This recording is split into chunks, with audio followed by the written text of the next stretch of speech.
Hello, everybody, and welcome to another episode of It's Our House podcast with me, as always, your host, Chris Dees, and today, an unbelievable guest joining me today, a man who needs no introduction.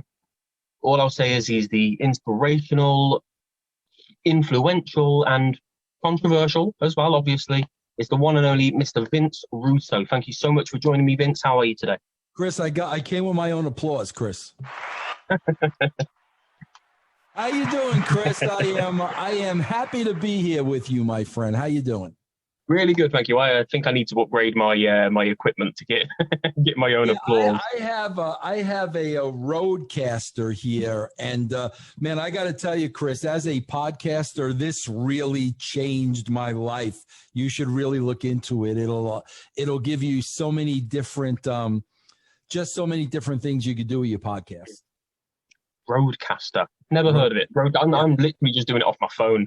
Yeah, I'm doing it off my phone in my daughter's bedroom. So it's I'm a little way away from getting to your level, but hopefully one day. Yeah, as I said, thank you for joining me. I know you're a busy man, so we'll try not keep you for too long. We'll get right into it. I want to sort of talk to you about what's going on in wrestling today. Obviously, you know, people know you from the Attitude Era, everything that you helped introduce into WWF, and were pivotal in the reason why WWF even beat WCW, obviously after losing for 83 weeks or so.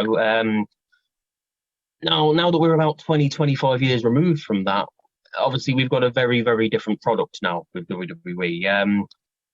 Why, first of all, do you think that WWE even first made the decision to move away from those things that you had introduced after it was obviously so popular that they ended up winning the ratings war? But also, like, it's that age-old question of, do you think that they could bring back the Attitude Era, even just small elements of it? Would it work today? Chris, that is a great question. And listen, I think there is a big difference if you look pre-Russo Ferrara and post-Russo Ferrara. I think the big difference is, bro, before we got there and after we left, Ed and I were television writers. We wrote a television show. We formatted a television show. Prior to me and Ed, and after me and Ed, you had a wrestling show, which is quite different from a television show, Chris. I'll tell you what the differences are. With a television show, Ed Ferrara and I, we would start with the story. Who are the two interesting, intriguing characters that we could put into a storyline, and then that storyline would dictate the match. Bookers or wrestlers who are now writers do it the other way around. They start with what they think will be a good match, and they try to make sense out of a story. And a lot of times they can't make sense out of a story. So, you know, you'll get a good wrestling match with no story and no characters. I think that's the difference. Also, there came a time, Chris, a couple of years ago, where the WWE really started kowtowing to the marks. I never thought I'd see that day, Chris, because why are you going to play to the people you already have? The marks are going to watch the show no matter what, bro. As long as wrestling is in the marquee, they're going to watch the show. You've got them. You've got to go after the mass audience of casual fans that may not particularly watch a wrestling show.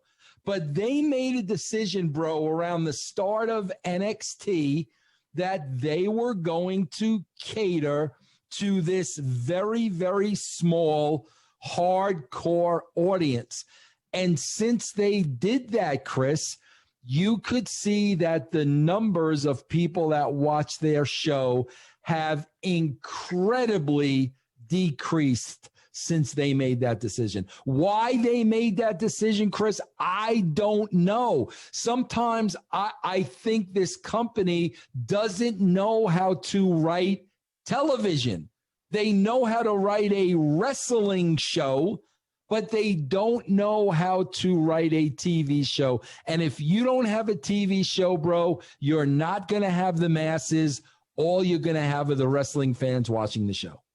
Yeah, absolutely. Do you think maybe the sheer fact that they've got such a big writing team contributes to that as well? Because obviously lots of different people, lots of different ideas. Absolutely. Nobody's picking up the same sheet. Oh my God, Chris, absolutely. I had the opportunity of almost going back there in 2002, and so much had changed in the writing structure in 2002 that I knew I will not be successful in this structure. We were successful when it was me and Ed, two guys sitting in the same room. We would write the show, and then we would go sell the show to Vince. That was it, bro.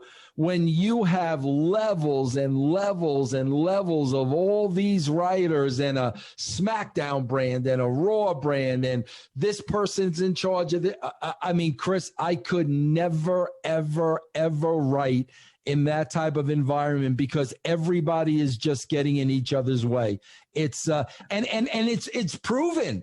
I mean, it is not working. That structure is not working, but yet they're not doing anything to change it. So do you think it just works better in the sense that it did for you and Ed? So you just need a smaller team, maybe just one guy overseeing both shows, someone like Bruce Pritchard? Yeah, absolutely, bro. You can't have all these cooks in the kitchen. And, like I said, bro, I know I would never, ever be successful in the structure that they have set up today. What's interesting is like you mentioned something in there about obviously WWE are great at sort of appeasing the viewers that they've got now, but not bringing in new viewers. I know only as recently as WrestleMania, obviously we had Bad Bunny in the run up to WrestleMania, so that was obviously an attempt to bring those casual viewers in. But obviously the problem is if you're not giving them a good show to stick around for afterwards. Bad Bunny's great to get X amount of people to watch WrestleMania. But there's nothing there to keep them around if the rest of Raw is terrible. Bro, you are dead on. And, the WWE now, they have a really high executive in Nick Khan. Nick Khan was a big shooter. It's in CAA, which is the biggest talent agency in the world. So Nick Khan is responsible now for all these crossovers. Bro, we've seen it with AEW. We've seen it with Shaq. We've seen it with Mike Tyson. It's exactly what you're saying, Chris. If you bring in these big names, you've got to hook them, bro. That's why when Tyson was brought in during the Attitude Era, we hooked the people. A lot of people, bro, would have never, ever, ever watched the WWE. But the fact is they tuned in because of Tyson. Once they were there, bro, we hooked them to the product. Chris, you are dead on. You could bring in the biggest names in the world, but if you don't hook them when you got them, they're going to be gone the next week, bro. You're dead on. Yeah, absolutely. It's strange, but even myself as a lifelong wrestling fan, I'm nearly 32, so I've probably been watching for 26, 25 years, something like that. Even I can't really get hooked in at the moment. I don't know if that's a case of there's too much content, but with there being too much content, what do you make of AEW and their decision recently to introduce Rampage, the new show coming soon? They've got 4 shows now. Yeah. The same people are going to watch all the shows. I mean, Chris, the bottom line is, whatever number they're drawing now, 800,000 fans, let's just say for argument's sake, that's their fan base. Bro, they could have 10 shows and you would have those people tuned into those shows. But again, bro, I don't know, Chris. Chris, how long you been doing your podcast now? Since October, so sort of coming up to about 9 months, 8 months. 9 months. And Chris, as a business, your podcast is a business, one thing. I need to grow my audience. I need more customers. Like, bro, that is the fundamentals of any business. We need more customers. More customers equal more money. Bro, all these shows they're putting on AEW, the same people are watching those shows. Bro, you've got to increase your base. I don't care what kind of a business you have, Chris. I know, it's crazy. You mentioned, I'm glad you mentioned like asking me about my podcast, because I want to ask you about your podcast ventures and Russo brand. You've got your own podcast network, very successful, lots of former wrestlers, some active wrestlers on there. What's really intrigued me over the last 6 months, we've really seen a boom in podcasts and wrestlers starting up podcasts. Recently, we had Chelsea Green and the Iconics. They've just started theirs as well. Why do you think we're seeing that? Why are we seeing such a boom in wrestlers hosting their own podcasts? Is it a lack of opportunities for them to stay backstage after they're done wrestling, or is it just to do something a bit different? I think, Chris, what you're finding out a couple of things. You're finding out that these, independent contractors, so to speak, are starting to understand that they can make money outside of the WWE. I think, but I'll be honest with you, I think the first one to really prove that was Paige. Paige makes a ton of money, bro, on Twitch. And I think Zelina Vega, kind of followed that up. Bro, you got to understand, you've got a lot of people. You've got a lot of really young people, wrestlers, active wrestlers in the WWE that are not happy, bro. They had this dream, and all of a sudden you get there and it's not a dream, it's a nightmare. And, you're not an independent contractor. You are a slave. There's no question about that. And, bro, I think a lot of these people are starting to find out, well, wait a minute. We don't need to work for a dictator and a dictatorship. There are other avenues where we could have our freedom and make some money. And I think that's what some of these people are starting to find out. Yeah, absolutely. And it's I think it's part of this sort of day and age of where we as fans want to get to know the wrestlers, don't we? Social media has helped us do that. We know more about the wrestlers' personal lives than we do about their wrestling lives, their personas. So I think it's another way for them to, not to leech off that. I think that's the wrong word, the wrong phrase, but they know that people are going to listen because people are obsessed with feeling like they know the wrestlers. And Chris, I think the most enjoyable thing for them is, bro, they get to 100% be themselves. Bro, when you're working for a WWE, you can't be yourself, bro, because you got people wanting to take you down. You've got people waiting for you to make a mistake or say the wrong thing. Bro, it's a constant walk on eggshells. Then all of a sudden, bro, when you don't have that, hanging over your head, all of a sudden, bro, you're in a world of complete freedom. And now you can do your own podcast with your name on it, and you can be you. And I think a lot of people, a lot of the wrestlers are starting to figure that out.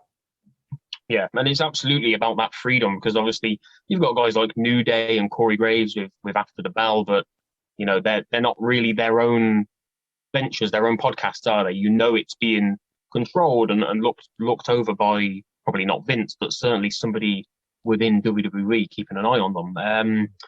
Right, this is probably the one thing that I was the most eager to speak to you about. Roman Reigns is arguably the top guy, not just in WWE, probably in all of wrestling right now. The poster boy for wrestling, what he's done over the last 10 months since returning back in August last year has been second to none. The story, the development, how he has grown into something we didn't ever think he would grow into. So first of all, what are your thoughts on Roman and what he's doing at the minute?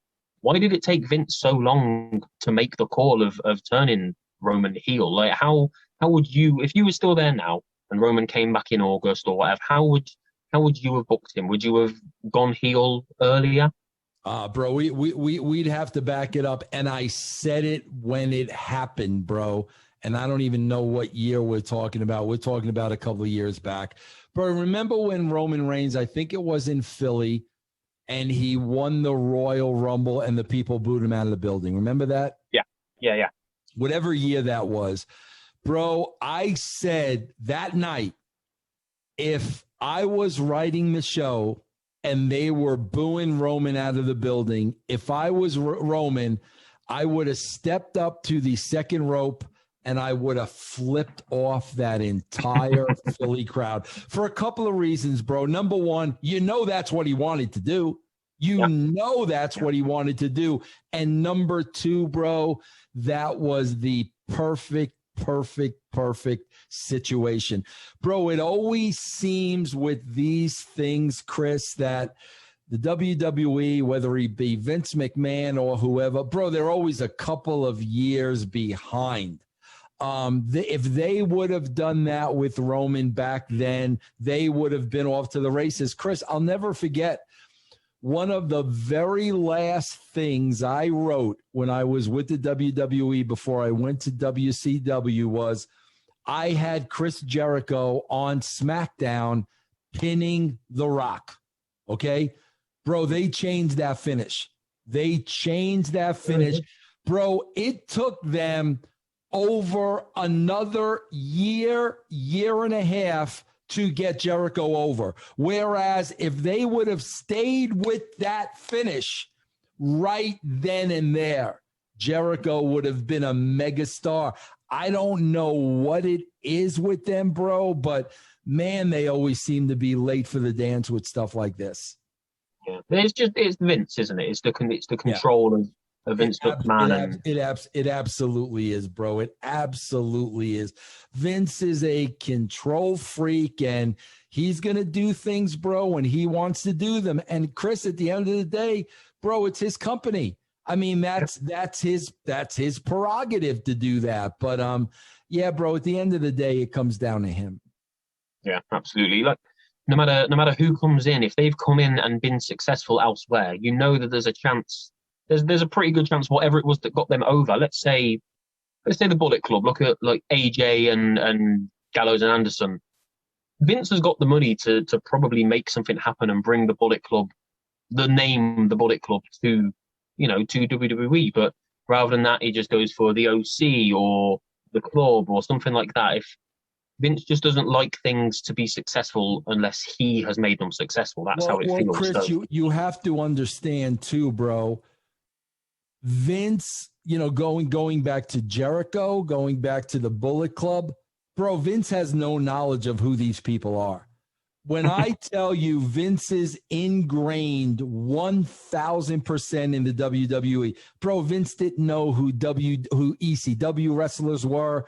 Vince didn't know what was going on at WCW. Bro, he doesn't know what's going on in the industry outside of the WWE. So if Anderson and Gallows have this hot act in Japan, Vince don't have a clue. He doesn't follow anything, bro, outside of the WWE. I'm not saying this to put myself over, bro, but like I was the guy that brought Jericho in because I was watching WCW and I knew this cocky, young, brash kid would be awesome. I was the bridge with the WWE, with the Dudleys and Taz and, bringing Al Snow and Head back. Vince wasn't watching that stuff, bro. He still doesn't watch it. I guarantee you, bro, like Vince had no idea who AJ Styles was before he hired him. I guarantee it, bro. Yeah. Probably has no idea what's going on in AEW either, and that's why they're slowly catching up. Absolutely not, bro. Absolutely not. That all makes so much sense because when you think about it and you see so many guys brought in from outside of WWE, even from NXT, and everybody says, "Oh, Vince is just going to waste them." He's probably not wasting them through choice. It's probably because he doesn't know that they're in his company, that they've been brought up, that they've been brought in. Bro, you are absolutely right. And like Chris, when you say that, like that sounds amazing to some people. Bro, that's the truth. I mean, I'm telling you, that is the absolute truth. Madness. Yeah, It's madness. it is madness. Really is madness. Right. Speaking of Vince not knowing what's going on at any given time, I feel like I could ask this question next week, the week after that, because it's always happening. WWE have released another ton of wrestlers recently. Obviously, we had like 3 weeks ago and then 2 weeks ago. Just I know it's this time of year and it always tends to happen, but this year I don't know. It seems a bit different. There's a lot of guys and girls being released. What side do you stand on in terms of releases? Do you think is it a problem that WWE hoard that talent in the first place and then have to let them go to trim the budgets and things like that, or is it good for the talent? Is it good to sort of release them and let them flourish elsewhere, and it helps the industry as a whole? What I don't know how to word it. I don't. Why does Vince sign so many people that he doesn't know? Why does he just give that green light and then just end up releasing them a year later? Bro, I'll tell you this. Two things, Chris. Number one, Triple H a couple of years ago told Ryback, and this comes from Ryback, and I think Ryback is as straight a shooter as you can get. But he told Ryback there isn't going to be another John Cena. In other words, what he's saying is no talent is going to be bigger than the WWE ever again. Because, bro, what happens, Chris, is when you have a talent that becomes bigger than the WWE, going back to control, Vince loses that control. He lost control with Cena, Austin, Rock, Hogan. He loses that control. So now Triple H is flat out saying there's never ever going to be another superstar bigger than the company again. So what do, bro? They have a factory where they're making wrestlers. And they're going from the independent circuit, they're going through this factory, and what they're becoming are replaceable talents. So, okay, bro, this guy does something we don't like, does something on social media, doesn't get a gimmick over. You've got 1,000 reasons to get him out and bring the next guy is. Bro, there used to be a movie, probably you're too young to remember this, but it was called The Stepford Wives. And basically what it was about was there was this little town called Stepford, and the husbands didn't like the way their wives were acting. They wanted the wives to be submissive and wait on. So what they started doing slowly but surely, bro, was replacing their wives with robots. It's the same concept. We don't want anybody getting over. We're going to replace them with robots we can control. So, bro, everybody is indisposable. Get Strowman out, bring him the next guy. Get this guy out, bring him the next guy. That's the system they brought up, bro. It's just like, it's like Ford and an assembly line of making cars.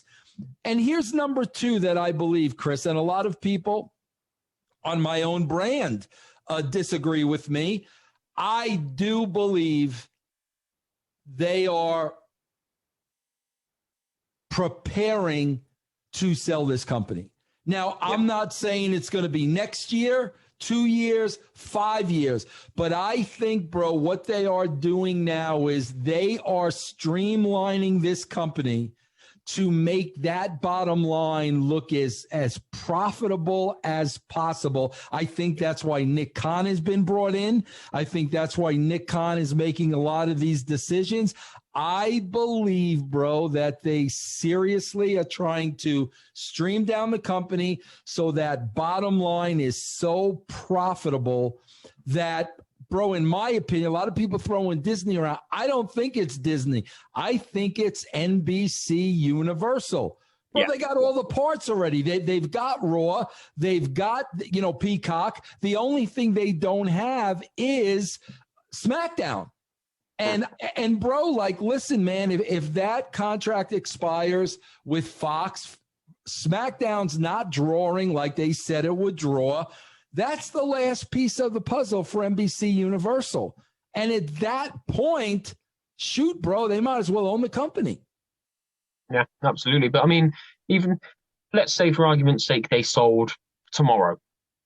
Vince is still in some capacity going to be involved, isn't he? Because he'll never let go of that control completely, will he? I assume if he sold tomorrow, he would say, right, we'll sell, but under the proviso that I will be on the board, I'll be an executive. I don't think, man, bro, I can't believe if somebody invests that kind of money, they're going to allow a 75-year-old man to have any kind of say. So now I do believe Vince would assure, Triple H has a high position and Stephanie. Like, I do believe he will see that through.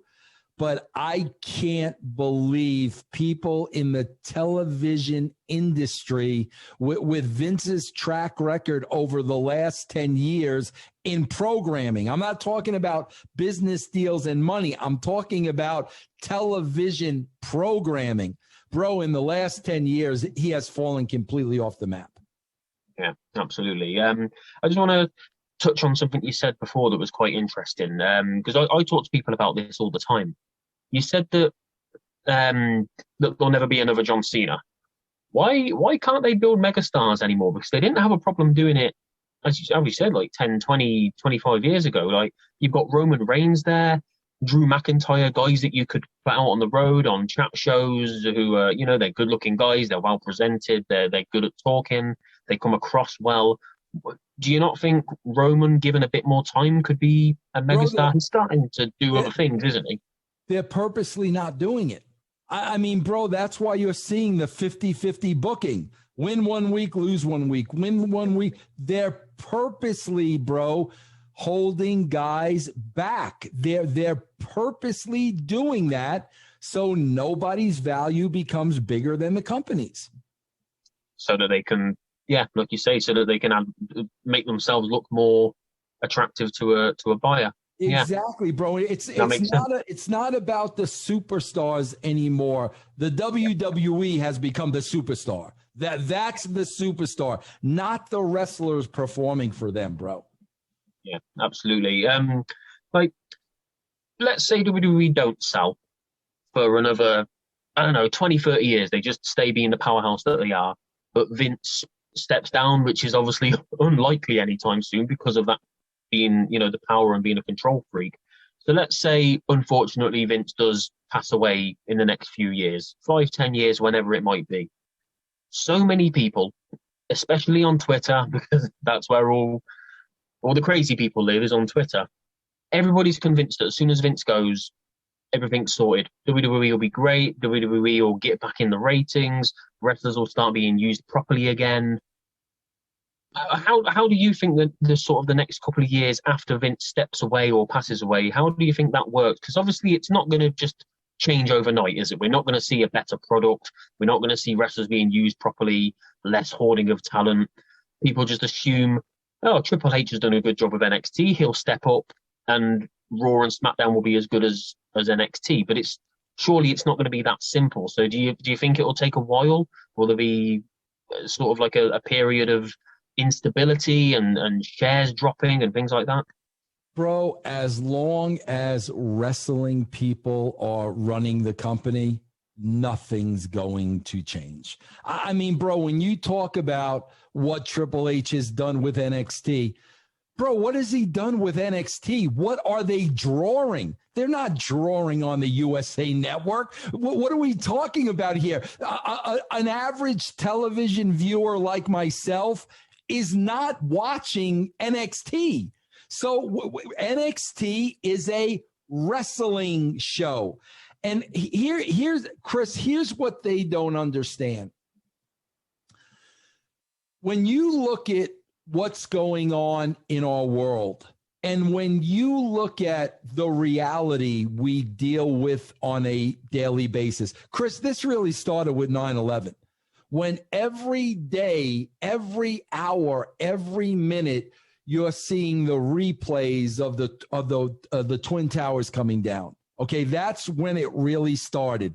Bro, look at the reality of what we see on TV over the past year, the storming of the Capitol, George Floyd, all these things we see are reality-based. Bro, there isn't nothing we have not seen. Bro, WWE keeps doing this fake, phony, shitty wrestling that they want us to believe is real. Bro, nobody believes the shit they're doing is real anymore. The only way they're going to believe it, Chris, is if it's based on reality. If it is reality based. Like, bro, if the storyline right now in the WWE is Vince McMahon is 75 years old.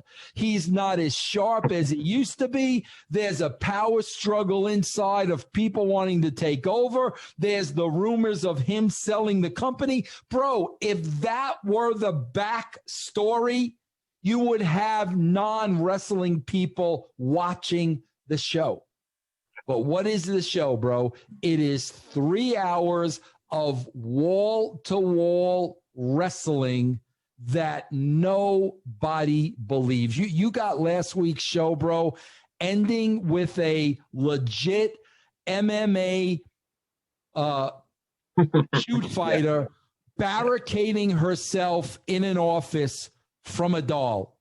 Bro, do you know how ridiculous that is in 2021? Do you know how absurd that is? Just saying it out loud just sounds ridiculous. Exactly. And, bro, that's because wrestling people are all 20 years behind the curve, including Triple H, bro. There's nothing going on that NXT show that's earth-shattering, that's real, that's different. It's just wrestling, and you're just drawing the people that watch wrestling. That's the extent of it, bro. And that the slice of that pie keeps getting smaller and smaller and smaller. What do you think of AEW? Have they got similar problems? Is that why their market, their viewership's not really hitting the million mark anymore? Are they falling into the same traps? Bro, there were three key things, Chris. This is what built wrestling. It's this simple. It's this simple, Chris. Number one, you got your characters. Number two, you put them in a storyline. And number three, when they have the match, there's the psychology of the match. Okay? Bro, you don't have any of those three things in AEW. None. You've got no characters.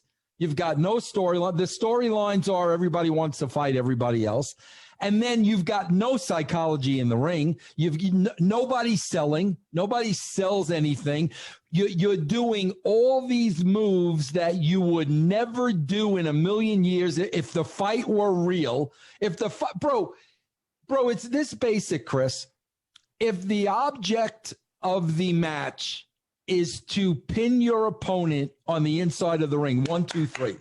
That's what wrestling is. I got to pin my opponent inside the ring. 1, 2, 3. Why are you jumping off the top rope to the outside of the ring? Think about that, Chris. I want to be my opponent. I need to pin him 1, 2, 3. Now I'm going to jump to the outside on top of him. So number one, I'm taking a chance of hurting myself. Yep. Number two, if I don't hurt myself, I now got to get his dead body back into the ring so I can. Do you know how absurd that is? And, bro, when I lay that out to you, that's how a television viewer looks at it. Wait a minute, bro. You got to pin the guy on the inside of the ring. Why are you jumping on him? And then on top of that, we all see him standing there waiting to catch you, and we're laughing. Like we're laughing at home. But, bro, they've got their little 800,000 soldiers, and I guess that's good enough for them. It wouldn't be good enough for me, bro. It wasn't good enough for me in the Attitude Era. I wanted that audience to be bigger and bigger and bigger and bigger week after week after week. Was there ever, during that time where Raw was bringing in like 7, 8, 9 million people, was there ever discontent back then that it wasn't higher? Obviously now there's discontent because they're never going to be like that again. But at the time, was 8 million a lot? Was that the goal? Was the target just to bring in more, or was Vince happy with Nah, that bro, number? there was no target, man. I could tell you from my perspective, bro, we always wanted the next week's show to be better than this week's show. We didn't care what the number was. Like, bro, if we got 8 million people, like, we could care less. Bro, it's like, bro, where you from in the UK? Where are you from? A little place called Coventry near Birmingham, quite like in Okay, the middle. bro, so you're probably a big soccer guy, right? Yeah, yeah, yeah. Bro, it's the equivalent of this. If a star soccer player scores 2 goals in a game, he ain't going to be satisfied. He wants to score 3 goals in the next game. That's Yeah. the competitive juice. Bro, we never got a rating and we're like, holy crap. All right, bro, we're good. We never, bro. We always wanted to do better and better and better and better. That's why, bro, like when I look at the ratings today of Raw and AEW, bro, I would be throwing up.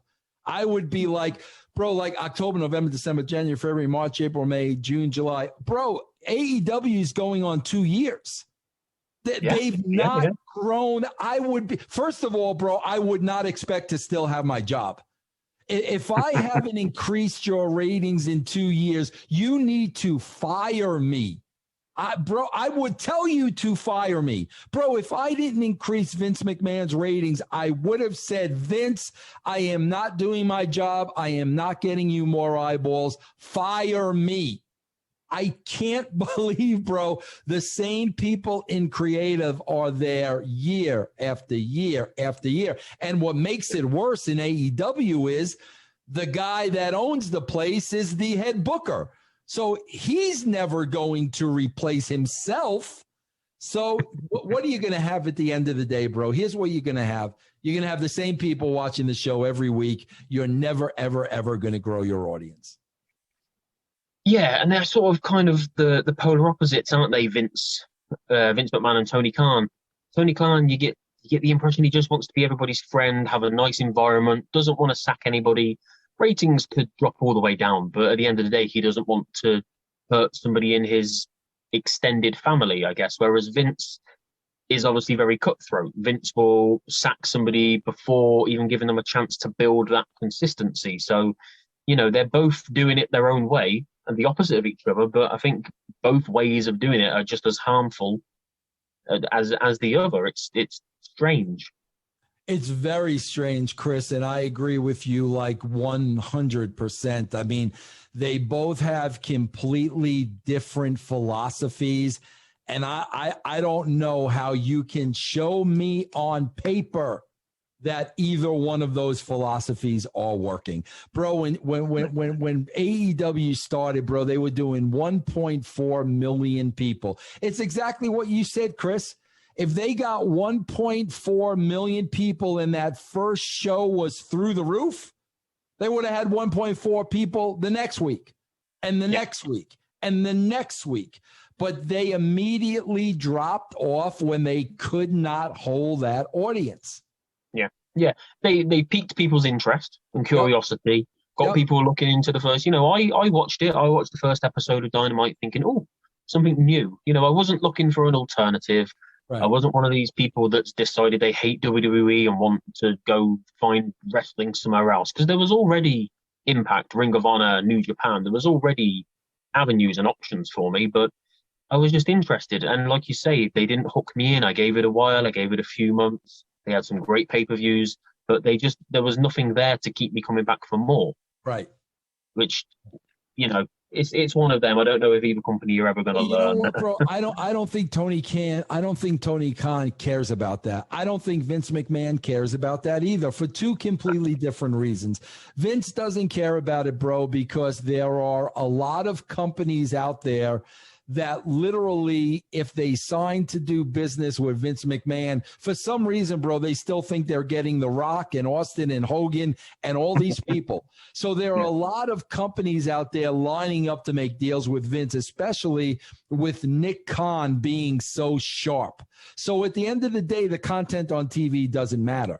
With Tony Khan, bro, this guy is like a 12-year-old kid booking a fantasy wrestling league.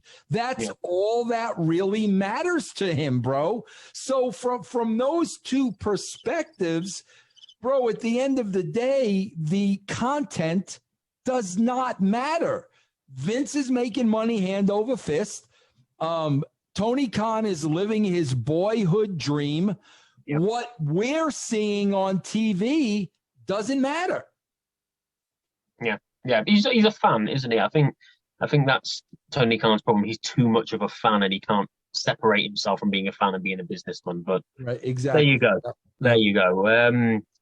Right, this is one of my favorite things about you personally during the 90s and into the late 90s. Something on a pole matches. Obviously, you became synonymous with having something on a pole matches. I think it was something like 22 pole matches over 11 years, which on paper is obviously only two per year, which doesn't sound too bad. But why so many? Why so many pole matches? Because I think if we had that now, and WWE were booking, I don't know, a few Hell in a Cell matches per year, it would be criticised, wouldn't it? Obviously, fans would say it's overkill, it's too much. Why was it just that you loved those types of matches, or that you just enjoyed seeing them on TV? Or, bro, first of all, I would challenge that there were 22. I've been credited with a lot of them that were not mine. Right, mean, bro. Like bro, I swear to God, when you mention pole match to me, I could think of three things. Honestly, bro, I could think of three things. I could think of pinata on a pole. I could think of whatchamacallit, Viagra on a pole. Yeah. And I could think of, we did a match in TNA with the women where there were 4 poles with 4 boxes and different stuff in them. Mm. Those are what come to my mind. And bro, I wrote wrestling shows. I wrote 10 years at TNA. I wrote 9 months at WCW, and I wrote a couple of years at those are the 3 matches that I can remember. I know a lot have been attributed to me that were not mine, but even if that were the case, like, bro, I don't care. When you look at, bro, you talk about, say for argument's sake, there were 22 in 11 years. So say now, okay, bro, so that breaks down to 2 a year. Okay, bro, how many matches was I booking per year? Yeah. Bro, if I'm booking 8 matches on an average show every single week plus pay-per-view, what is 2 out of those hundreds? But to answer your question, bro, to me, whether it's a pole match, whether it's a, whatever, bro, when there is a gimmick involved, it's more of a spectacle. So you're going to get, if you've got somebody, here's my remote, bro. If you got somebody flipping through channels and you've got a wrestling match, if I'm not a wrestling fan, bro, I'm not watching this. I hate wrestling. I hate this phony bullcrap. I'm not watching it. However, if there is a cage up, if there is, something hanging on a pole, a barbed wire match that may get me to stop. Because now it's not just a wrestling match. There's a little bit more to it. Plus the fact, bro, that I'm a very visual guy. I like to see visual presentation.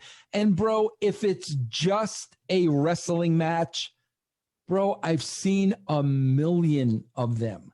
I want something that's different. So, like I said, bro, I mean, people make me laugh because, again, if I really sat down, bro, and I wouldn't waste a second of my time doing this, and I really figured out how many matches I booked on any given year, and you're going to pull out 2 pole matches, I wouldn't even waste my time doing that, bro. Fair enough. Yeah. I mean, when I saw the numbers and I saw some of the things that were on the polls, I just thought to myself, I don't even remember that. Right. Yeah. So I think maybe it is a case of this happened, must have been Russo. Yeah, no, exactly, bro. Because I've seen a couple of those lists, and I'm like, Nope, wasn't working there. Wasn't there. Had nothing to do with that, for several of them, bro. Fair enough. Fair enough. Right. I always like to ask a guest something wrestling related, but that's happening in a different form of media, a different format. So recently that's been Dark Side of the Ring, and coming up soon, there's the episode that's based on the '94 drug trial of Vince McMahon and everything that happened around that, everything that happened backstage. Obviously, you were there at that time. I know you were fairly new to the business. I think you'd been there for a couple of years. I wasn't there, bro. I wasn't there during that trial. I came like right after that, bro. So I was not there for any. I was just I was doing my own radio show at the time and stuff, but I was not in the business at that time. Right. Okay. When you came to WWF, was there any fallout from that still? Had it affected the business and the way that they were doing things at all, or were you just completely alien to it entirely? I was pretty much alien to it, bro, but I could tell you there was some preparation. I don't know, maybe I was there. I can't remember, but there was some preparation. If Vince was convicted, like how were they going to go on? So there was definitely some preparation going on. I think that's one of the reasons Jerry Jarrett was brought in. They were looking for people that could, take the spot of a Vince McMahon if he was not, able to do it pretty much. Yeah. Oh, fair enough. No, I was just a bit curious to see if there were any, changes, if anything happened backstage, if people were more on edge or anything like that. But right, I'm going to come to the last question. I know you're a very busy man. I don't want to keep you too much longer. Just a bit of fun. Recently, what was it, about 4 months ago now? WrestleMania? No, 3 months ago. We saw Eric Bischoff, another famous booker, writer, this, that, and the other. Did a bit of everything in his career. We saw him go into the WWE Hall of Fame. Bit of a weird Hall of Fame this year, obviously, because of COVID. Once things are more back to normal with a normal Hall of Fame, would you ever accept going into the WWE Hall of Fame? Do you think that they would reach out to you to ask you to go in the first place? Is it something you'd be interested in? Yeah. Number one, bro, I don't think they ever in a million years would reach out to me. That's number one, because I have been way too outspoken concerning how I feel about the company and the product and certain people there. So that's number one. They would never come calling. Number two, bro, I would have absolutely no interest. I would say thank you, but no thank you. Bro, I don't need to be validated by Vince McMahon to consider my life worthy. I need to be validated by my wife, by my dad, by my kids, by my friends. That's who I need validation from, not Vince McMahon. And bro, like, listen, I was happy for a guy like Eric because, bro, guys like Eric, guys like Heyman, guys like Cornette, guys like Pritchard, bro, they live the wrestling business. They eat, drink, shit, you name it, the wrestling. Bro, it was a job to me. I was not this freaking wrestling mark that got my dream job. Bro, today, I hate wrestling. I hate talking about wrestling. The only show I watch, bro, is Raw because I get paid to watch Raw. I don't watch any other show. I don't watch the dark side of anything. I'm not this wrestling mark that is just consumed by wrestling. So honestly, bro, it would mean absolutely nothing to me. What mattered to me, bro, is the amount of people that myself and Ed Ferrara brought to wrestling. The amount of eyeballs, the amount, that's all documented, bro. You can look at the numbers for the last 50 years, and during that Attitude Era, you will see numbers go through the roof. That validates me that we took this little niche wrestling industry and people around the world were watching in droves. That's documented. The numbers are there. You're never going to erase them. And that's it, bro. That is my measure of success. I don't need to be validated by one guy to say, "Oh, okay, bro, I'm great now." I have zero interest in that, Chris. Fair enough, man. I can't say I blame you. I think to me, it seems strange to have a Hall of Fame for a predetermined sport, a predetermined entertainment, and the biggest joke to me is I'll tell you this, like right on the surface, right, bro. You got a guy like Steve Lombardi who literally put 30, 40 years into that company. Is this guy not in the Hall of Fame because of his one-loss record? Like, think of it. You know how absurd that is, that the Brooklyn Brawler, Steve Lombardi, who was there from day one, who worked years and years and years behind the scenes, he's not there, bro, because they wrote on a sheet of paper that he's going to lose more times than he wins. Do you know how freaking absurd that is, bro? So yeah. I'm with you on that, Chris. I think it's comical at times. And yet then at the same time, you've got Arnold Schwarzenegger in there. There you go. And the refrigerator and guys like that. Yeah, there you go. Right. It's a publicity stunt, isn't it? It's PR. That's all it is, bro. That's all it is. Not enough people see that, unfortunately. That's it, I think, Vince. Thank you so much for joining me, man. It's been a pleasure. I really enjoyed talking to you. Oh yeah, Chris, me too, man. You had some really, really good, insightful questions, bro, and I really, really, really appreciate it. And hopefully we could do this again, bro. Yeah, man, absolutely. I'd love to do it again in the future. Thank you. And that's it. That's it, everybody. Thank you again for joining us today. You know where to find us. It's all in the description. Hit up the link tree. It's Our House Pod. I'm literally everywhere. That's it. Again, thank you, Vince. Yeah, thank Chris, I just want to tell everybody real quick, too, bro, just check out russosbrand.com. Oh, yeah, of course. Yeah, just check out Russo's. I have two platforms, bro, russosbrand.com, patreon.com/RussoTWC. Bro, it starts at 75 cents a week. But the reason why I really promote this is, bro, we've got everybody involved in our platform was a part of the business. These aren't, super fan marks trying to tell you stuff happened that actually didn't happen.